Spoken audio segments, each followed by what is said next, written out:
Assalamualaikum warahmatullahi wabarakatuh. Perkenalkan, nama saya Linda Belina dari Prodi PGMI kelas UE.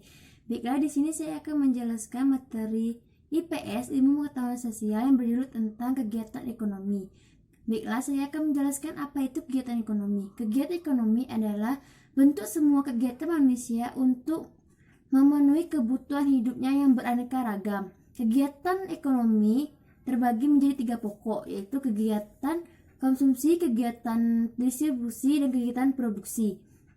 Baiklah, kegiatan konsumsi dilakukan oleh pihak konsumen, kegiatan produksi dilakukan oleh pihak produsen, dan kegiatan distribusi dilakukan oleh pihak distributor. Baiklah, saya di sini akan menjelaskan ketiga pokok kegiatan ekonomi ini. Yang pertama yaitu kegiatan konsumsi, yang kedua kegiatan produksi, dan ketiga yaitu kegiatan distribusi. Baiklah, saya akan menjelaskan yang pertama yaitu kegiatan konsumsi. Kegiatan konsumsi adalah kegiatan manusia untuk menggunakan, menghabisi, mengurangi, memakai suatu nilai guna barang atau jasa untuk memenuhi kebutuhan hidupnya. Contohnya seperti tas. Tas memiliki nilai guna untuk membawa buku atau perlengkapan sekolah. Dan nilai guna tas itu bila habis, tas itu rusak atau tidak dapat dipakai lagi. Tujuan kegiatan konsumsi adalah untuk memenuhi kebutuhan seseorang atau manusia untuk dalam rangka kesejahteraan dan kemakmuran. Kemudian kegiatan konsumsi terbagi menjadi 2 sifat, yaitu sifat langsung dan sifat tidak langsung. Yang pertama, maksud dari sifat langsung maksudnya pada umumnya barang tersebut bisa habis sekaligus atau sekali pakai, seperti makanan, minuman, dan sejenisnya. Kemudian maksud dari sifat tidak langsung adalah kegiatan atau benda umumnya bisa dipakai untuk berulang kali, seperti motor, mobil, perabotan rumah tangga, dan lain-lain. Kemudian ciri-ciri kegiatan konsumsi terbagi menjadi 3. Yang pertama itu adanya pengorbanan. Contohnya seperti kita ingin makan harus bayar, uang sebagai alat bayarnya atau alat tukarnya. Kemudian yang kedua yaitu benda atau barang itu ditunjukkan untuk memenuhi kebutuhan hidupnya. Yang ketiga yaitu bermanfaat. Kemudian faktor-faktor yang mempengaruhi kegiatan konsumsi ada 8. Yang pertama yaitu pendapatan. Pendapatan adalah faktor yang sangat mempengaruhi kegiatan konsumsi, karena lebih besar pendapatan, lebih besar pula orang akan menggunakan kegiatan konsumsi ini. Yang kedua yaitu harga diri terhadap lingkungan. Maksudnya hal ini supaya harga diri seseorang tidak jatuh di depan masyarakat sehingga ia mampu membeli atau barang tersebut. Kemudian yang ketiga yaitu kesombongan dan ketamakan, yaitu orang akan membeli atau menggunakan barang atau jasa itu bila ia belum memilikinya.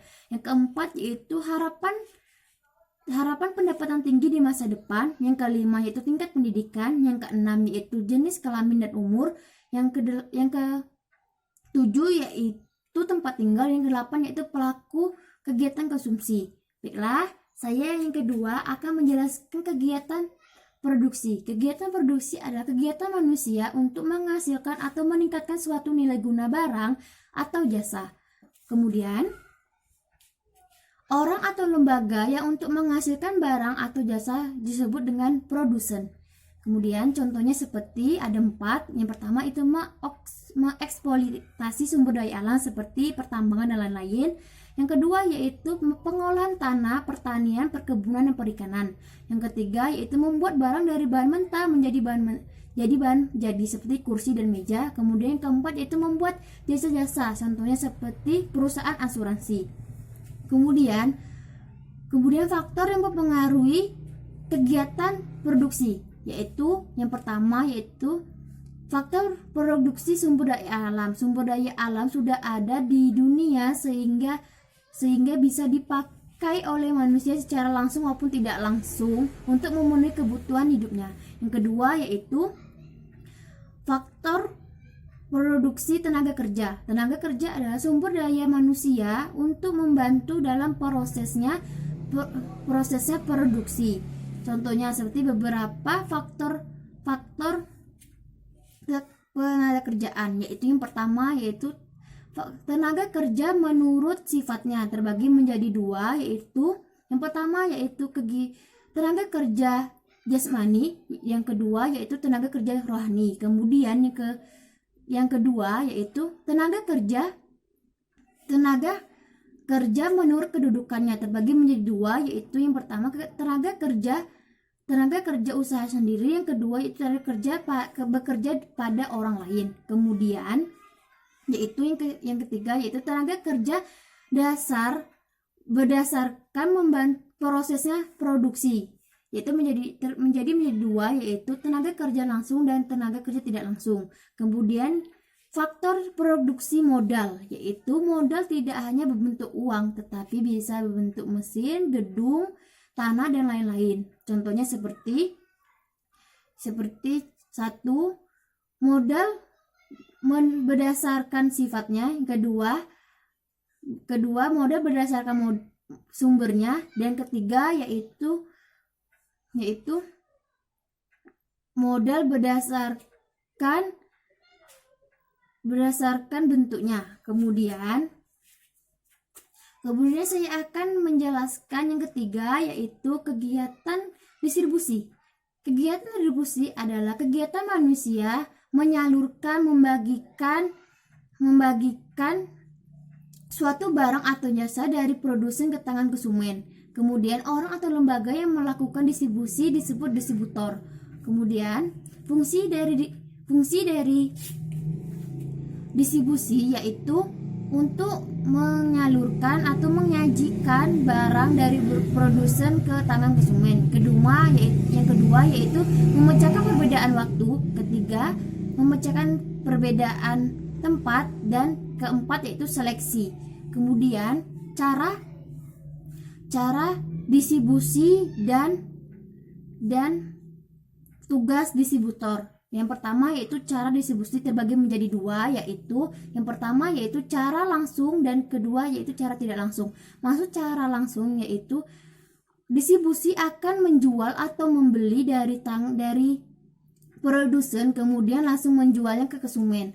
Kemudian maksud dari cara tidak langsung yaitu produksi akan menjual atau memberikan barang atau jasa itu dari suatu bantuan seperti agen, grosir, dan pedagang eceran baru ke tangan konsumen. Kemudian tugas distributor yaitu menjual, membeli, mengangkut, menyimpan barang, kemudian pembelajaran informasi, promosi dan standarisasi. Baiklah, saya akan menjelaskan yang terakhir, yaitu lembaga distribusi terbagi menjadi 7. Yang pertama yaitu agen.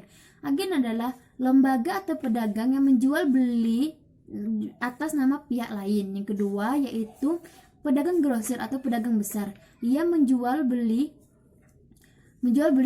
dalam ukuran yang sangat besar sehingga ia jual kembali kepada pedagang eceran, warung, toko dan lain-lain. Kemudian ketiga yaitu pedagang eceran atau pedagang kecil, yaitu yang membeli barang dari grosir lalu ia jual kepada konsumen seperti warung, toko lain dan lain-lain. Kemudian makelar yaitu lembaga atau orang yang menjual beli atas nama pihak lain.